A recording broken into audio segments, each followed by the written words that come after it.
time become death, the destroyer of worlds.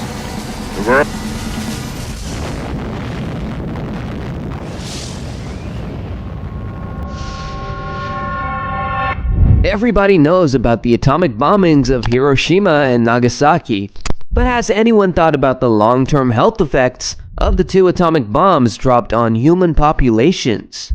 In 1945, the USA dropped the atomic bombs on Hiroshima and Nagasaki on 6th and 9th August respectively, in retaliation against the Pearl Harbor attack. This marked the end of World War II. The year 2020 marked the 75th anniversary of that tragic incident. When the world moved on after these many years, from a global perspective, a lot of things happened and COVID came. We are in the middle of many conflicts and 2 wars, and people have forgotten the destruction war can cause, and the fact that it's always a losing game. In this context, we should think of the war victims. The survivors carry the burden of the emotional and physical trauma of the wars, and there is more to it than we know. Hiroshima and Nagasaki were again in the news recently. In 2020, a district court of Hiroshima in Japan recognized 84 survivors of the post-nuclear explosion Black Rain as atomic bomb survivors, enabling them to avail benefits like free medical care. So, what is this black rain? Yeah, as the name suggests, it is a kind of rain that is in black and is radioactive and lethal. Do you know what black rain feels like? Survivors of the tragic incident described it as some sort of rain consisting of large, dark, and greasy drops that are much heavier than normal raindrops. The explosion and firestorms resulted together, killing approximately 80,000 people in Hiroshima and nearly 40,000 people in Nagasaki. In the following years, thousands more died because of the exposure to radiation from the blast, and also from the black rain that came down in the aftermath of the explosions. Despite getting a more powerful nuclear bomb than Hiroshima, Nagasaki experienced less black rain. Nagasaki was nestled between hills. Therefore, its effects were limited to a smaller region, and it killed fewer people. The blast did not produce firestorms, and there was less material contributing to black rain. What makes black rain highly dangerous? It is full of highly radioactive material, and exposure to this lethal rain can result in serious illnesses. A 1945 study pointed out that black rain had come down as far as 29 kilometers away from ground zero. With respect to nuclear explosions and other large bombs, ground zero is the point on the Earth's surface closest to the area of detonation. In the case of an explosive above the ground, like here, ground zero is the point on the ground directly below the nuclear detonation, and is often called the hypocenter. The rain contaminated everything it touched. Severely ill cattle were observed lying in the fields, and dead fish were spotted floating in water bodies.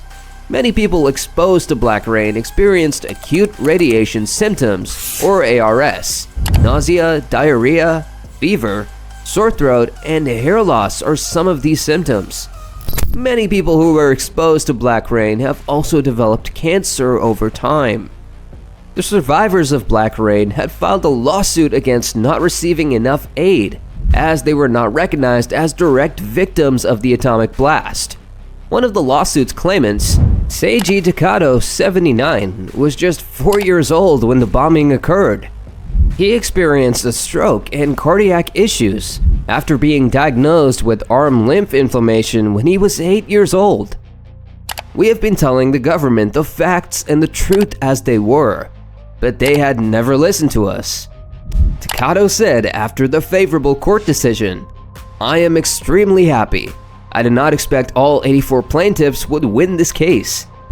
The Hiroshima District Court ruling recognizes the plaintiffs as hibakusha, which is a Japanese term for the survivors of the nuclear blasts. It gives hope to many other people, as the decision can pave the way for the government to reconsider the limits it has set on who can be considered a survivor of the atomic bomb. Let's rewind the dial to 1945. The war was at its peak, and the USA entered the war after the Pearl Harbor incident. Former US President Harry S. Truman gave the go-ahead for US B-29 bomber aircraft Enola Gay to drop a nuclear bomb on Hiroshima that was dubbed Little Boy. This was a historic decision. Leukemia was the most fatal of the long-term effects that survivors of the atomic bomb had to deal with. About 2 years after the attacks, leukemia started to rise and peaked 4 to 6 years later. Children are among the most badly impacted populations. Radiation's significant impact on leukemia incidence can be seen in the percentage difference in the incidence rate of a condition between a population that was exposed and one that was not. This is known as attributable risk. According to the Radiation Effects Research Foundation, 46% of bomb victims' leukemia cases can be attributed to radiation exposure. Many have criticized the use of an atomic weapon, including former US President Dwight D. Eisenhower, because of the destruction. The ex-president's actions were denounced by the Hiroshima City Council in 1958, which referred to Truman's refusal to apologize as a gross defilement committed on the people of Hiroshima and their fallen victims. Yet Truman's position only hardened, and he wrote in response, "I think the sacrifice of Hiroshima and Nagasaki was urgent and necessary for the prospective welfare of both Japan and the Allies." White Light/Black Rain: The Destruction of Hiroshima and Nagasaki, directed and written by Stephen Osaki, is an HBO documentary that focuses on the aftermath of the blasts. On August 6, 2007, 62 years after the first atomic attack, it aired on HBO. Interviews with 4 Americans and 14 Japanese survivors of the 1945 atomic bombings of Hiroshima and Nagasaki are included in the film. Atomic bomb literature is best summed up by Abuse Misuji's Black Rain, published in 1965. It went on to win the coveted Noma Literary Prize and is currently regarded as a modern Japanese literary classic. Black Rain captures the searing recollections of the bombing and its aftermath from the Hibakusha, or survivors of atomic bombs. More importantly, it criticizes the deliberate erasure of history, the militarization of the state, and the savagery of war. Abuse used what he called the crudest kind of realism to write against forgetfulness in his work, which was based on journals and interviews with bomb survivors. That's a wrap for now. We hope you enjoyed this video. If you did, please show your support by giving a like and sharing and subscribing.